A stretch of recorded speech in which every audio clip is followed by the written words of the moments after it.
Today I want to talk about confidence and being extra critical. Being critical is always an issue for me that I'm battling frequently. Sometimes it's better, sometimes it's worse. So I was thinking about it today. I was watching Ink Master because for whatever reason I decided to start watching that because I like tattoos. And I was like, oh, it's just a random show I can watch just kind of in the background. Anyway, there's a tattoo artist on there that got voted off. And they were like, I can't believe this. I am an amazing tattoo artist. I am great. I am superb.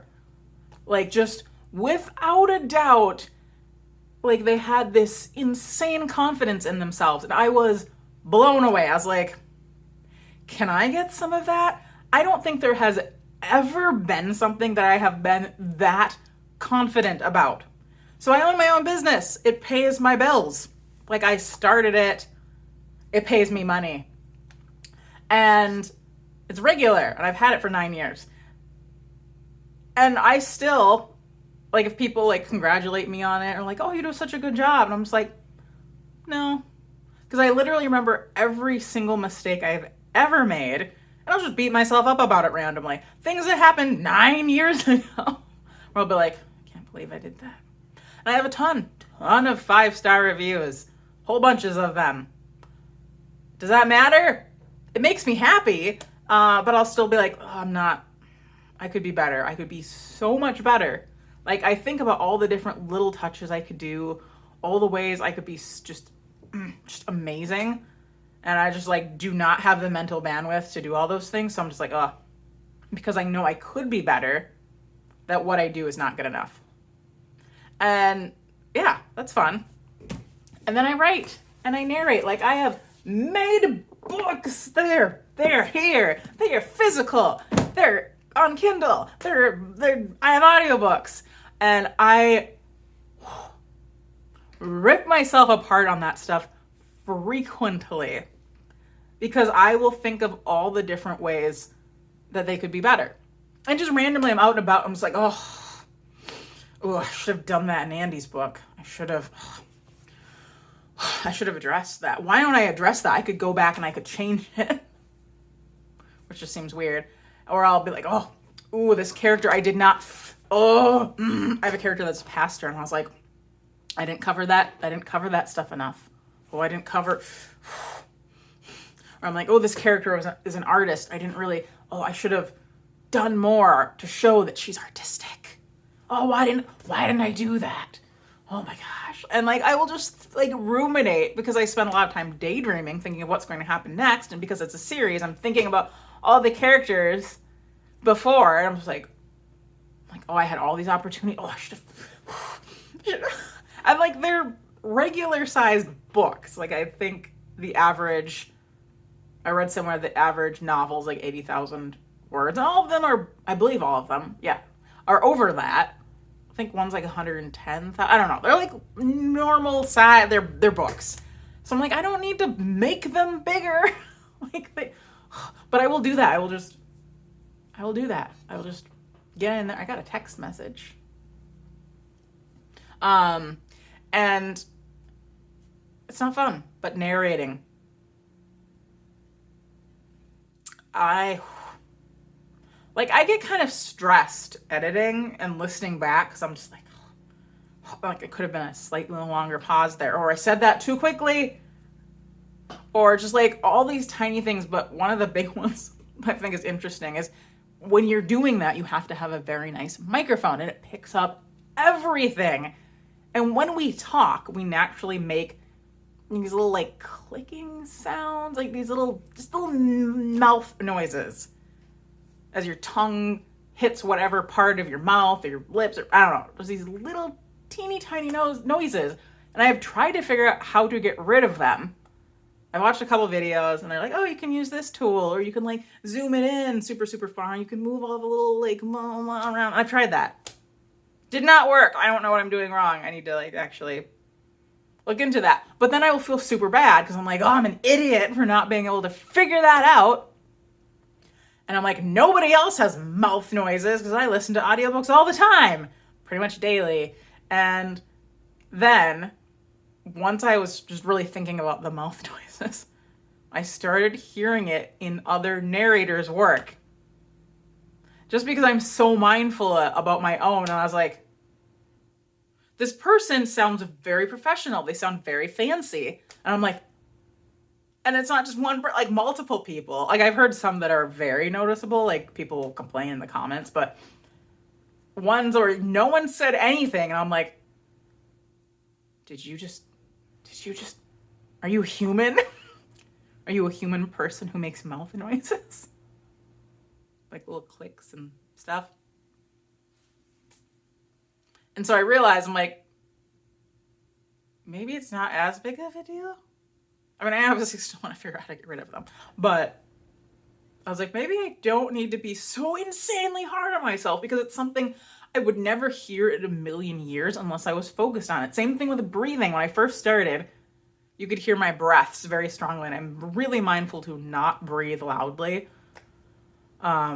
It makes it annoying to edit, because like sometimes I will just take a long silent breath and then I'll have to edit out that silence.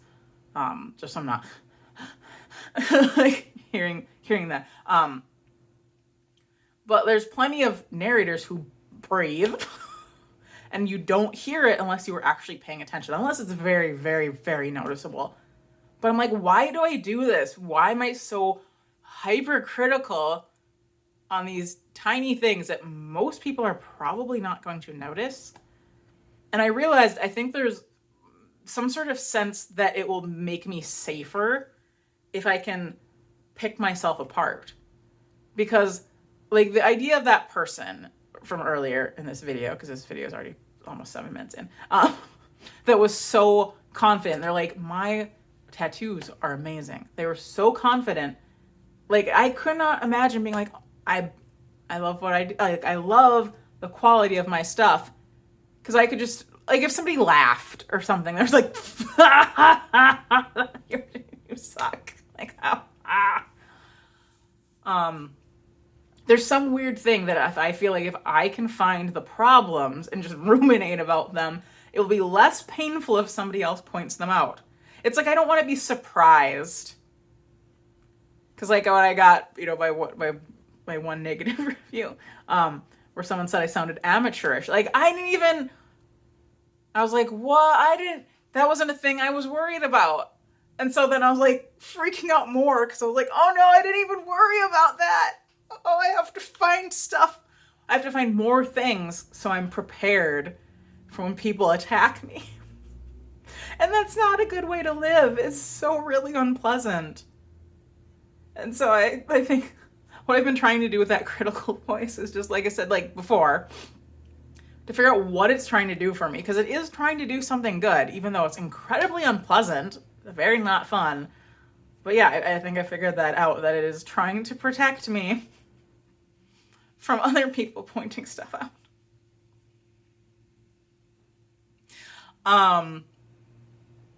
And I don't know if that would actually help.